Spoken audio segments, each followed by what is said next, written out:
أعوذ بالله السميع العليم من الشيطان الرجيم من همزه ونفخه ونفسه.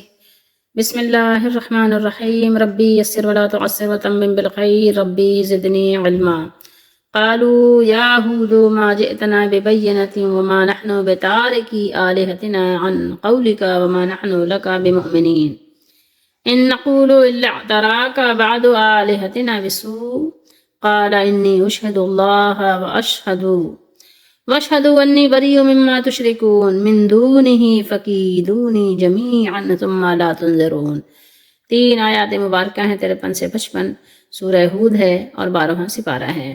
انہوں نے کہا، اب یہ قوم کے لوگوں کا جواب ہے ہود علیہ السلام کو، اے ہود تم ہمارے پاس کوئی واضح دلیل نہیں لائے اور ہم صرف تمہارے کہنے سے اپنے معبودوں کو آلہہ یہ جمع کا صیغہ ہے، اپنے معبودوں کو چھوڑنے والے نہیں، اور ہم تجھ پر ایمان لانے والے بھی نہیں.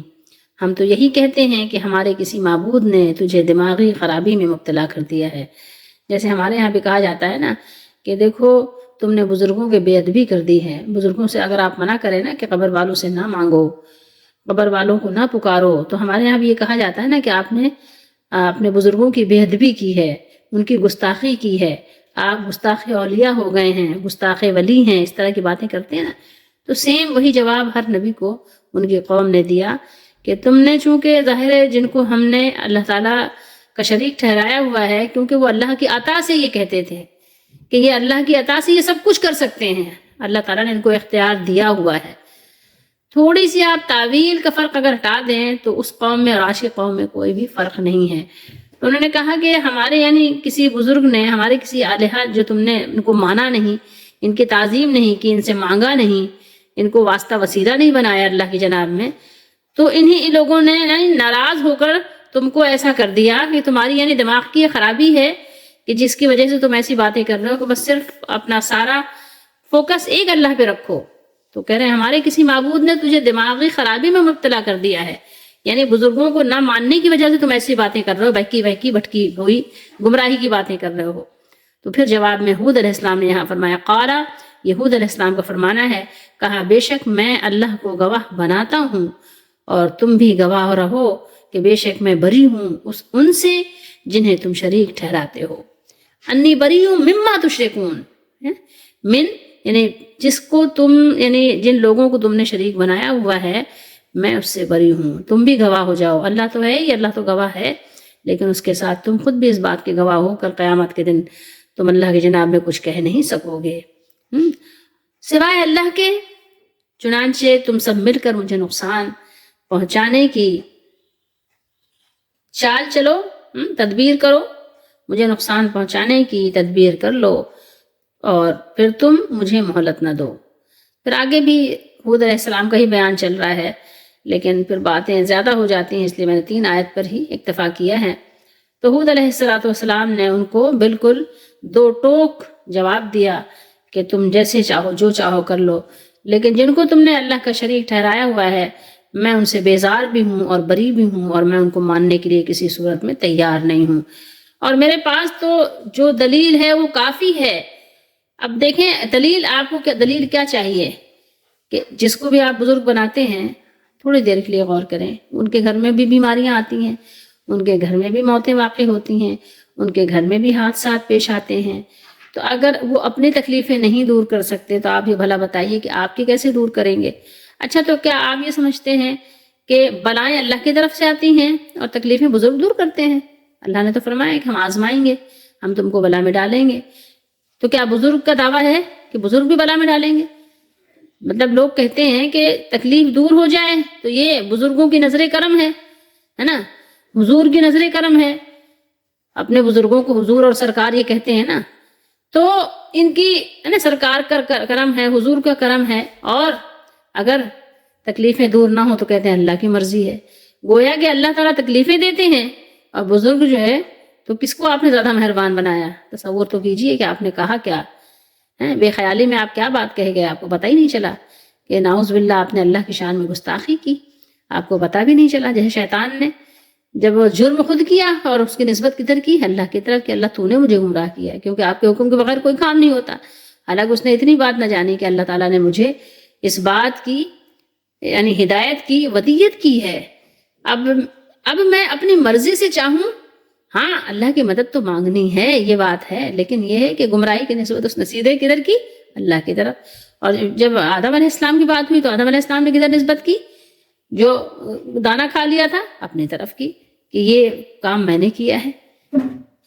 گمراہی اور ہدایت اللہ نے دونوں چیزوں کو پیدا کیا، لیکن یہ آزمائش کے لیے ہے، یہ ایک امتحان کے لیے ہے۔ یہ نہیں ہے کہ اللہ تعالیٰ نے اس کو پسند کیا ہے یا اللہ کی ایسی مرضی ہے، اللہ تعالیٰ اس کو پسند کرتے ہیں، نہیں، اللہ کی رضا اس میں نہیں ہے۔ اللہ تعالیٰ گمراہی کو پسند نہیں کرتے، البتہ اللہ تعالیٰ نے ہمیں یہ صلاحیت دے کر کہ ہم اپنی یعنی کوشش سے ہدایت اور گمراہی کی پہچان کریں، یہ اللہ تعالیٰ نے ہر ایک کے اندر رکھی ہے، اور اسی لیے اللہ نے اس کا امتحان بھی رکھا ہے، اور اسی وجہ سے اللہ تعالیٰ نے آخرت میں حساب کتاب بھی رکھا ہے۔ خیر، یہ بات یقینی ہے کہ ہر نبی اللہ کی طرف سے ایسے واضح دلائل اور یقینی آیات اور نشانیاں لے کر آتے ہیں کہ سننے اور دیکھنے والوں کو اس کے نبی ہونے میں کوئی شک نہیں رہتا، مگر یہ سب کچھ انہی کے لیے کارآمد ہوتا ہے جو دل کے کانوں اور آنکھوں سے سنتے ہیں اور دیکھتے ہیں۔ لیکن جب کوئی شخص یا قوم ضد اور دشمنی کی وجہ سے یہ طے کر لے کہ ہم نے ماننا ہی نہیں، تو انہیں لاکھ دلیل سامنے رکھ دیں آپ انہیں لاکھ دلیل سامنے ہونے کے باوجود ایک بھی نظر نہیں آتی، اور ان کی حالت وہ ہو جاتی ہے جو اللہ تعالیٰ نے سورہ بقرہ میں بیان فرمائی ہے، آیت نمبر 6 اور 7 میں۔ ان کے لیے دونوں باتیں ایک جیسی ہیں، ان کو ڈرانا یا نہ ڈرانا برابر ہے ان کے لیے۔ خیر، یہاں 4 جملوں میں ہود علیہ السلام کی قوم نے سخت ترین لفظوں میں انہیں جھٹلا کر ان پر ایمان لانے سے صاف انکار کر دیا۔ پہلے جملے میں ان پر نبوت کی ایک بھی دلیل پیش نہ کرنے کا بہتان لگایا کہ آپ نے تو کوئی دلیل ہی پیش نہیں کی، ہم کیسے مانیں کہ آپ نبی ہیں، کیا صرف آپ کے کہنے پر مان لیں۔ دوسرے اور تیسرے جملے میں ماں نافیہ کی تاکید با کے ساتھ کر کے کچھ بھی ہو جائے، آپ کچھ بھی کر لیں، ہم اپنے معبودوں کو، ہم اپنے بزرگوں کو جن کو اللہ نے اختیار دیا ہوا ہے چھوڑنے اور ہود علیہ السلام پر ایمان لانے سے کیا کیا؟ انکار کر دیا۔ اہل کفر، جو لوگ کافر ہوتے ہیں، ان کا رویہ ہمیشہ معاندانہ اور متعصبانہ ہوتا ہے، تعصب سے بھرپور ہوتا ہے اور دشمنی کا انداز ہوتا ہے۔ ان لوگوں نے صاف کہہ دیا کہ آپ نے ہمارے سامنے کوئی ایسی دلیل پیش نہیں کی جس سے ہمیں آپ کی صداقت، سچائی کا یقین آ جائے، اور ہم نہ اپنے خداؤں کو چھوڑیں گے اور نہ آپ کی دعوت قبول کریں گے۔ خواہ مخواہ آپ اپنا دماغ کھپا رہے ہیں، ایسی منی بکواس کرتے ہیں نا، جب لوگوں کو ماننا نہیں ہوتا تو اسی طرح کی باتیں کرتے ہیں، ان کے سامنے کتنا ہی قرآن و سنت کو آپ پیش کریں، اور وہ کہنے لگے اور ہمارا وقت بھی آپ ضائع کر رہے ہیں، اور آپ اپنا وقت ضائع نہ کریں، ہمیں تو ماننا ہی نہیں ہے۔ صاف دو ٹوک انداز میں کہتی ہے، ہمیں تو ماننا ہی نہیں ہے۔ یہ جو آپ کی بہکی نعوذ باللہ استغفر اللہ نبی کی شان میں کیا کہہ رہے ہیں، وہ نبی موجود ہیں سامنے، کس سے بات کر رہے ہیں ان کو یہ بھی خیال نہیں ہے کہ یہ نبی ہیں اللہ کے۔ کہہ رہے ہیں کہ آپ جو بہکی باتیں کر رہے ہیں، جیسے آج بھی بہت سے لوگ اللہ کے نیک بندوں کو کہہ دیتے ہیں، لیکن بہرحال نیک بندوں میں اور اللہ کے نبی میں بہت فرق ہوتا ہے، توحید کو ماننے والوں میں اور اللہ کے نبیوں میں بہت فرق ہوتا ہے۔ تو آج بھی لوگ کہہ دیتے ہیں کہ تم نے ہمارے بزرگوں کو نہیں مانا نا، تم نے نیاز نہیں دلائی نا، تم نے فاتحہ نہیں کی نا، تم نے کنڈے نہیں پکائے نا، تو اس وجہ سے تم پر یہ مسئلہ آ گیا ہے۔ تو بہرحال وہ کہہ رہے ہیں کہ بتائیں تم جانتے ہو کہ اس کی کیا وجہ ہے جو تم اس طرح کی باتیں کر رہے ہو گمراہی کی؟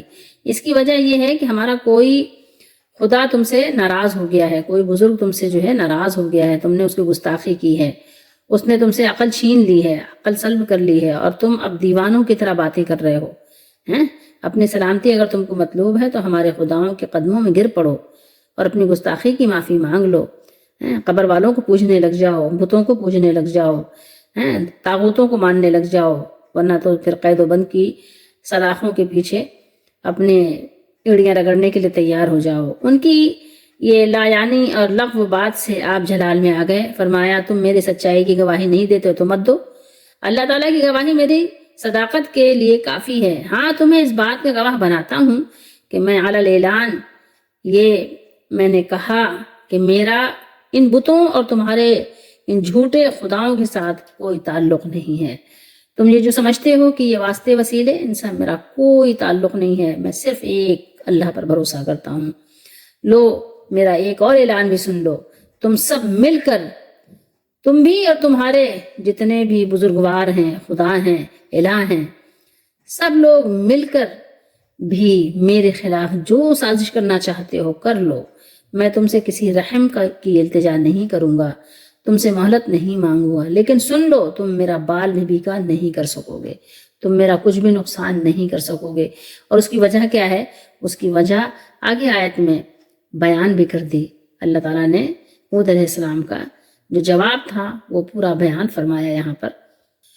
ہود علیہ السلام کے قوم عاد نے، یہ چوتھی بات ہے جو انہوں نے ہود علیہ السلام کو جھٹلانے کے ساتھ مزید توہین اور مذاق کے لیے کہی۔ غرا یعرو ان نقول الا اعتراک بعد آلہتنا بسوء، اور اعترا یعتری پیش آنا، پہنچنا، با کے ساتھ متعدی ہو کر پہنچانا کے معنی میں ہو گیا، یعنی ہمارے کسی ایک معبود نے تجھے کوئی آفت پہنچا دی ہے جو تم ایسی بہکی بہکی باتیں کر رہے ہو، اگر سب کی مار پڑ جاتی تو معلوم نہیں تمہارا کیا بنتا۔ افسوس افسوس، یہی کسی بزرگ کی مار کا تصور آج بھی مسلمانوں میں بھی آ گیا ہے نا۔ حالانکہ مسلمانوں کا عقیدہ یہ ہونا چاہیے کہ اللہ کے سوا کوئی زندہ یا مردہ ہستی کسی کا کچھ نہ بگاڑ سکتی ہے نہ بنا سکتی ہے۔ یہ بات نہیں ہے کہ آپ کسی کے ساتھ بدتمیزی کرنے لگ جائیں، یہ بالکل بھی بات نہیں ہے، یا کسی کا آپ توہین کرنے لگ جائیں، یا کسی کا آپ دل دکھانے لگ جائیں، یہ بالکل ایک الگ سی بات ہے، یہ آپ سمجھ لیں۔ کسی کو اللہ کے برابر کرنا، کسی سے یہ اعتماد کرنا کہ یہ ہمیں فائدہ دیں گے یا یہ ہمیں نقصان دیں گے، ٹھیک ہے، یہ ہمیں اولاد دیں گے یا یہ ہمیں روزی دیں گے اللہ کے علاوہ، یا اللہ تعالیٰ نے ان کو اختیار دیا ہے ہمیں روزی دینے کا، یہ باتیں ہو رہی ہیں۔ باقی یہ نہیں ہے کہ آپ کسی کی دل آزاری کریں، کسی کو آپ تکلیف پہنچائیں، اگر آپ ایسا کریں گے تو اس کا تو اللہ تعالیٰ بدلہ لیں گے، ایسا کرنے کا حکم نہیں ہے کہ آپ کسی مظلوم کی بد دعا لینے لگ جائیں، اس کی آہ لینے لگیں، اس کو آپ اذیت دینے لگیں، اس کو تکلیف پہنچانے لگیں، اس کا حق کھانے لگیں، یتیم کو ستانے لگیں، مظلوموں کو آپ ستانے لگیں، یہ بات ایک الگ ٹاپک ہے، یہ جان لیجئے، یہ بات وہ ہو رہی ہے جو اللہ کے علاوہ آپ کسی سے امید لگاتے ہیں نفع اور نقصان کی۔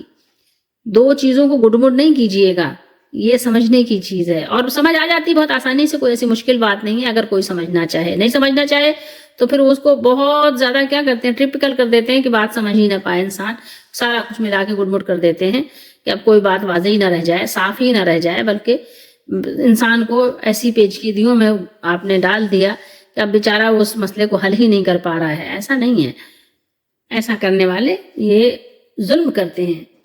قال انی اشہد اللہ، کیا فرمایا؟ یہ دیکھیے، قال انی اشہد اللہ، فرمایا یعنی میرا تمہارے ان بتوں سے اور اللہ کے سوا کسی معبود سے کوئی تعلق نہیں، بلکہ میں ہر آن ان کا انکار اور ان سے اظہار برات کرتا ہوں۔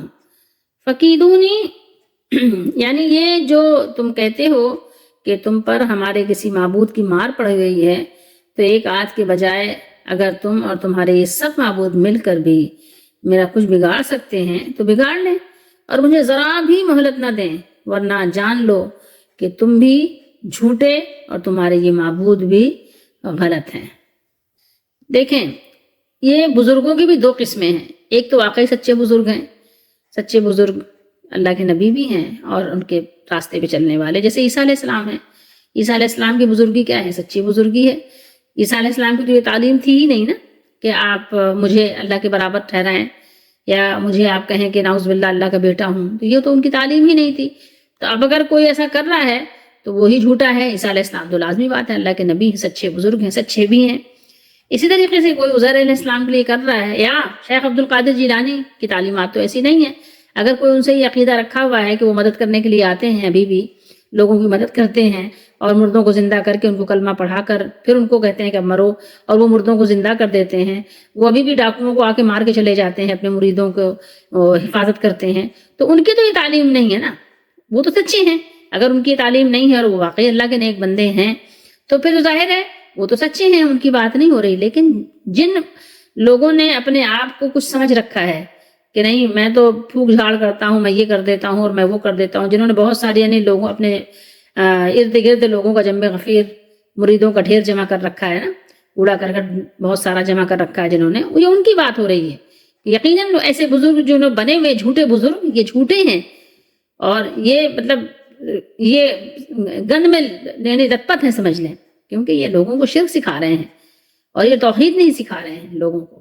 تو یہ ظاہر ہے مرنے کے بعد پھر یہ دعوت بھی دے جاتے ہیں کہ ان کی قبروں کی بھی پوجا پاٹ ہو، قبروں کو پکا کیا جائے، پھر وہاں لوگوں کو میلہ ٹھیلا لگے، پھر وہاں پر جو ہے مٹھائیاں ہوں، پھر وہاں چڑھاوے چڑھائے جائیں، پھر وہاں دنیا بھر کی خرافات ہو. تو لازمی بات ہے کہ یہ آپ کے بنائے ہوئے بزرگ جو ہیں اور یہ پیر ہیں، یہ جھوٹے بھی ہیں اور ان کے ماننے والے بھی جھوٹے ہیں، ان کے سب دعوے بھی جھوٹے ہیں. ان کو اللہ تعالیٰ نے کوئی اختیار نہیں دیا ہوا، یہ خواہ لوگوں کو گمراہ کرنے کے لیے ڈھونگ رچاتے ہیں، ڈھول کا پول. ایسے لوگوں کو اگر کوئی نہیں مانتا اور کہتے ہیں نہیں، اگر آپ نے ان کو نہیں مانا، ان کی توہین کر دی تو یہ جو ہے ناراض ہو گئے تو آپ کو تکلیف آ گئی. نہیں، تکلیف تو اللہ تعالیٰ کے حکم سے آتی ہے اور جاتی ہے.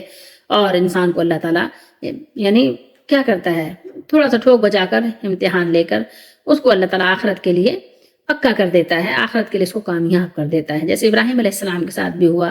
ہمارے نبی صلی اللہ علیہ وسلم 3 سال گھاٹیوں میں آپ قید رہے. یوسف علیہ السلام چھوٹے ہی تھے، آپ سوچیں ذرا، کئی دن کنویں میں گزارے، پھر آپ نے کتنا قید خانے میں گزارا، پھر آپ کے ساتھ کیسے کیسے لوگوں نے معاملات کیے، سب آزمائشیں آئیں اللہ کی طرف سے. موسیٰ علیہ السلام نے کتنے زمانے تک تکلیفیں اٹھائیں. یونس علیہ السلام مچھلی کے پیٹ میں رہے. ایوب علیہ السلام کو تکلیفیں آئیں.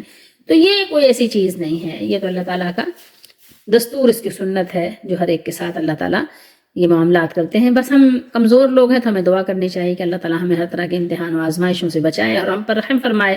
اور اللہ تعالیٰ سب سے زیادہ، سب سے بہترین، اللہ تعالیٰ خیر الرحمین ہے. اللہ تعالیٰ سب سے زیادہ سب رحم کرنے والوں سے بہترین اللہ تعالیٰ رحم کرنے والے ہیں. ہود علیہ السلام کا یہ کلام ان کی قوم کی دوسری فضول باتوں کے علاوہ اس بات کا بھی جواب ہے کہ تم ہمارے پاس کوئی واضح دلیل یعنی معجزہ نہیں لائے. معجزہ اور نشانی کیا چیز ہے؟ حقیقت یہ ہے کہ ہر معجزے کی روح وہ چیلنج ہوتا ہے جو صاف معجزے کی طرف سے ہوتا ہے. مثلا صالح علیہ السلام کی اونٹنی، ابراہیم علیہ السلام کا معجزہ ان کے لیے آگ کا گلزار بن جانا. مگر یہ معجزہ بھی کیا کم ہے کہ اکیلا شخص پوری قوم کو للکار رہا ہے. ایک اکیلے نبی، کسی کی پرواہ نہیں کر رہے ہیں. ایک طرف پوری جماعت ہے، پوری جماعت کا ٹولہ ہے، پورا گروہ ہے، اور ایک طرف ایک نبی اللہ کا یا 1-2 ساتھی اس کے ہیں. ذرا تصور تو کریں، پوری قوم کو للکار رہا ہے، پوری قوم کی طرف نہیں جھکتا، کسی سے نہیں ڈرتا، کسی سے کوئی امید نہیں لگاتا، ایک اللہ سے لو لگایا ہوا ہے. یہ کتنا بڑا معجزہ ہے.